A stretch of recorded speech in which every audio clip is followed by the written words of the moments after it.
Let's explore the beta distribution, a powerful tool in probability and statistics. Here is the probability density function of the beta distribution in its full form. Notice that x is restricted to the interval from 0 to 1.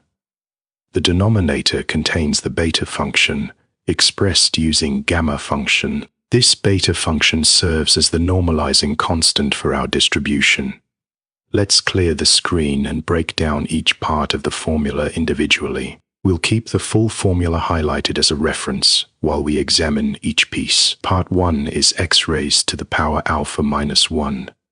This term controls the behavior of the curve near x equals 0. When alpha is greater than 1, the curve rises smoothly from 0. When alpha is less than 1, the curve spikes upward at x equals 0, and when alpha equals 1, this term contributes a flat constant. Now, let's move on to the second component of the formula. Part 2 is 1 minus x raised to the power beta minus 1. This term mirrors part 1, but controls behavior near x equals 1. When beta exceeds 1, the curve drops smoothly to 0 at x equals 1. When beta is less than 1, we get a spike at the right boundary, and beta equal to 1 gives a flat contribution at x equals 1. Let's now examine the third and final component. Part 3 is the reciprocal of the beta function, our normalizing constant. This factor acts as the normalizing constant for the entire distribution. It ensures the total area under the probability density curve equals exactly 1. The gamma function generalizes factorials to all positive real numbers. Together, this makes f of x a valid probability density function. Now let's see all three parts combined in one color-coded formula. Putting it all together, we can see how each part contributes. The formula splits into three distinct parts, each shown in a different color.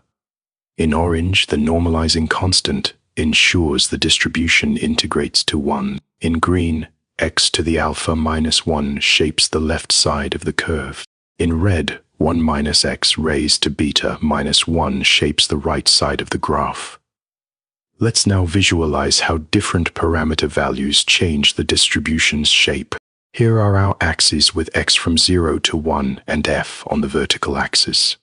With alpha equals to 2 and beta equals to 5, the distribution is skewed toward the left. Swapping alpha to 5 and beta to 2 mirrors the shape toward the right.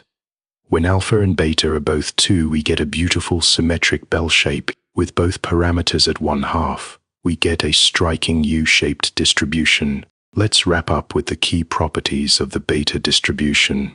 Here are the essential properties every statistician should know. The mean is simply alpha divided by the sum of alpha and beta. The variance formula captures how spread out the distribution is.